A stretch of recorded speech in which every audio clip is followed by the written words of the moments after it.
E qual que é a sua opinião sobre a lei de drogas? Em qual ponto, Jor, você fala? Você acha que piorou ou melhorou? Você acha que ela tá tipificada corretamente? Porque não tem, assim, uma tipificação correta, né? Tudo mesmo que meio bolo. Tá Aham. tudo mesmo meio que na mesma coisa ali. Não tem uma tipificação específica de quem tá utilizando pra consumo, quem é o traficante. Você acha que é mal organizada essa lei ou não? Eu acho que Você que tá ali, né, aham. na linha de frente. A gente não atua muito nesse cenário aí, porque o principal é, alvo de crítica é o artigo 28, né? Uhum. Que pega o usuário lá, E não tem não tem. penalidade, né? Ele assina um termo de comparecimento perante a autoridade e vai embora. Mas você Porque analisar o que isso aí, diferencia a contravenção penal do crime é a pena, não é? a pena. Aí o artigo 28 não tem pena É. e é considerado crime. Então, É aí, contraditório, de né? forma acadêmica, é discutir isso aí. Se houve Uhum. descriminalização, despenalização, chegando no STF, né? Tá lá, crime, pena, né? Beleza. Não teria havido descriminalização considerando a parte formal. Tá lá, é crime e tem uma pena. Mas a pena, não existe pena. Então houve, já que não existe essa pena. Mas é uma questão formal. A questão principal que eu vejo que é a dificuldade é você imputar a pessoa, é usuário ou é traficante.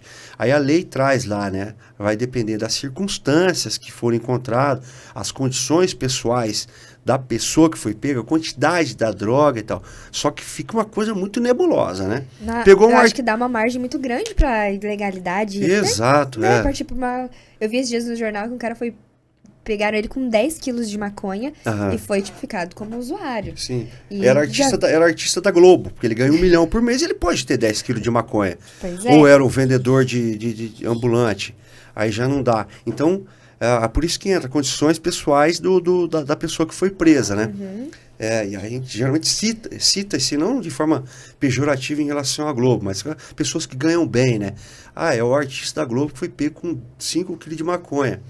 É usuário, pô. O cara ganha bem, ele tá com 5 quilos de maconha, tá tranquilo. Aí o Zé Ruela lá da rua pegou com 200 gramas de maconha. Já tá errado, já é traficante. Então, essa sensibilidade para imputar o tipo penal que é difícil, né? Uhum. Na Polícia Federal a gente não tem muito, porque a gente não lida com esse crime de varejo, né? A Uhum. gente vai mais no atacadão. A Polícia Civil, que eu acho que tem mais know-how até para e feeling, né?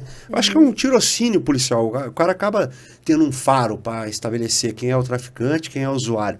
Porque agora o traficante ele fala que é usuário, lógico, né? Ele chega lá, foi pego com 10 petequinhos de maconha, de cocaína, com dinheiro no bolso, ele fala, eu sou usuário. O advogado vai lá para brigar, para provar que o cara é usuário, obviamente para livrar ele do Uhum. crime, do tráfico, né? Mas, não sei, eu tô sentindo atualmente também que eu tive um fato e eu falei, cara, o cara é traficante e é usuário também. Então, não, mas eu sou só usuário. Não, eu sou traficante. Não, pode ser os dois também. E Uhum. aí vai pro pau como traficante, ué. O cara pode usar a droga que ele vende, né? Vai consumir o estoque dele. Mas, Uhum. ué, pode ser. Porque até então a gente ficava naquela. Ou é um ou é outro. Uhum. Falando, não é assim também não. Já está sendo os dois também, não podemos eliminar essas possibilidades para livrar o cara, né? O advogado ele sempre falando, ou é traficante ou é usuário. Não, Uhum. não, pode ser que não. Uhum. Mesmo que você não trabalhe, né, diretamente com isso, você também trabalhou muito tempo nos presídios, né? Sim, E você não acha que a superlotação dos presídios, boa parte, se deu depois dessa lei? Houve um aumento da população carcerária após essa lei?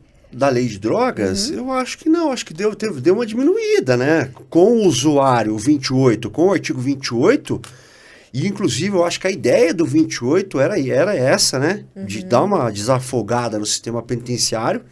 É, e eu acho que funciona, não sei se funcionou não, tinha que fazer um estudo melhor, assim, para ver se esse 28 acabou liberando as pessoas, né? Uhum. É, até onde eu sei, aumentou aí, Pois é, mas uma galerinha. eu acho que não, porque a questão era de progressão de regime, a Uhum. execução penal que foi dificultada, né? A Uhum. gente trabalha com o direito penal, o direito, a execução penal e o processual penal. O penal ele acaba não influenciando muito, né, em relação à pena também, talvez para incidir a progressão de regime, o cara se manter mais tempo como como traficante, eu acho que é difícil. Porque o STF ele sempre vem relativizando, Jô. Ah, não podia progredir? Ele fala, não pode progredir. Então, endurece de uma forma, o STF ceifa também, né? Esse endurecimento que tem da lei. Então, não sei se... discute-se muito a respeito de maioridade penal e tal, que outro dia eu estava conversando com uma amiga minha, com a Ana, e ela... Eu joguei um post no Instagram sem ter... tá defendendo nada, né? Só que se você joga um post no Instagram, uma história ali, a pessoa já fala, é tendencioso, ele é a favor da diminuição da maioridade penal. Falei, não, cara, eu joguei pra discutir aqui. Reflexão, Eu não tenho convicção formada a respeito disso. Aí só que uma tese que a Ana trouxe para mim, falou, mas o sistema, os presídios não estão preparados para receber o menor. Falei, isso aí não é um problema. Porque, para mim, não seria um problema. A gente discutiu o direito penal, processual penal. O sistema prisional não está preparado para receber, é outra guerra, né? Falei, Ana, isso aí é um problema de execução. Que não está preparado e tal. Enfim, entrei nesse debate com ela, que a gente teria que soltar todo mundo, então. O Brasil está super lotado. Tá cheio de preso. E cada dia mais inflando tudo. Não tem como. O estuprador, o assaltante, o latrocínio, entrou, caiu, foi preso. Então vamos começar a soltar os caras. O STF acho que tenta fazer isso aí, dar uma diminuída, crimes mais leves e tal, solta. Prisão domiciliar e tal. Acho que a ideia é essa realmente, né? Às vezes o povo fica meio indignado, né? Mas eu acho que em relação à política criminal, é o sistema superlotado, aí manda todo mundo para casa com tornozeleira eletrônica. Resolveu o problema? Não. Então, não sei. Não é, a gente não tem resposta você simples, acha que né? seria uma boa solução para essa superlotação? Não existe resposta simples para problemas desse montante, entende? Geralmente é político que dá resposta simples para problemas difíceis, né? A gente estava falando de política anteriormente. Não tem uma resposta, Jô. Eu acho que é todo um sistema. Uma coisa que é certa é quando a gente fala de impunidade, né? Tem que aumentar a pena. O sistema penal tem que aumentar a pena. Tem que botar a pena do colarinho branco lá de corrupção para 50, 60 anos. Não adianta. A questão da impunidade, para mim, ela está ligada ao direito processual penal, não o direito penal. Se no processual penal o cara matou um policial federal em 2002 em Cascavel e ele não foi julgado, ele não foi a júri até hoje, o que está falhando? É o sistema penal? Não. É o processual penal. A gente tem um caso famoso em Cascavel. O cara está em prisão domiciliar, lá, de tornozeleira eletrônica, sei lá. Então não é o direito penal que faz isso, não é a quantidade de pena, é a certeza da pena. E a certeza célere da pena, porque se a pena demorou, o sistema já falhou. Então essas discussões, elas são muito... Não existe uma respostinha muito simples, né, para as coisas. Eu acho que é difícil. Para o sistema penitenciário brasileiro, eu não sei qual que seria a solução. Talvez seja essa do STF, do judiciário, em soltar os caras, penas alternativas, medidas alternativas, né, de controle social desse preso, né? Ele está preso em casa, talvez seja bom. Aí você vai falar, mas é um estuprador, é um assaltante, é um cara que foi pego embriagado, é um homicídio culposo, doloso. A gente começa a falar, mas esse pode, esse não pode, esse pode, esse não pode. Para você, qual que pode? O estuprador, o latrocida, o homicida, todo mundo? Não sei. Eu acho que o grande segredo seria se fazer cumprir a lei de execução penal, né? Muitos políticos prometem coisas que não tem nada a ver com a lei de execução penal, aí o povo não sabe o que tem na lei de execução penal, ou promete alguma coisa que já está na lei de execução penal, e vai ainda assim, promete que vai fazer uma coisa, por exemplo, aumentar o tempo de pena. Não tá isso não tá na execução penal. Sim. É uma coisa muito difícil, né, de ser alterada. E essa questão de penas, da separação dos presos, né, tudo isso já tá previsto, né? Só não é cumprido, porque existe uma superlotação. E eu acho que o grande problema, se a gente for estudar a história das facções criminosas do Brasil, elas foram fundadas nas penitenciárias, né? Então, o que acontece? Entra alguém lá que foi preso por um crime pequeno. Aí, não tem dinheiro para advogado, entra lá não querendo defender, deu Sim, longe sim. de mim. Acho que bandido tem que ter as suas devidas consequências. Mas uma pessoa que não teve muitas oportunidades, entra no sistema penitenciário sem advogado. Aí cai lá com alguém que já é de uma facção. Ele não tem dinheiro pra pagar um advogado. Aí vem o cara da facção e fala, e aí? Imaginou que seja mais ou menos assim. Não quer se filiar aí? A gente oferece um advogado, não sei o quê, e ele fica com essa dívida pra facção. Sim. E ali ele acaba sendo introduzido no crime e acaba tendo uma deturpação total ao invés de ser ressocializado, que é o Sim. intuito da cadeia, né? Ninguém fica preso pra sempre. Não existe prisão perpétua, nem que negócio que mata lá. É de morte. Pena de morte no Brasil. É. Uma hora esse cidadão vai voltar pra rua. No Brasil não existe pena de morte, em hipótese alguma. Não, existe. Questão de prova, né? Essa aí cai na CESP direto, né? Guerra declarada. Porra, aí, ó, passou uma prova já, ó. Mas enfim, então essa pessoa uma hora vai voltar pra rua.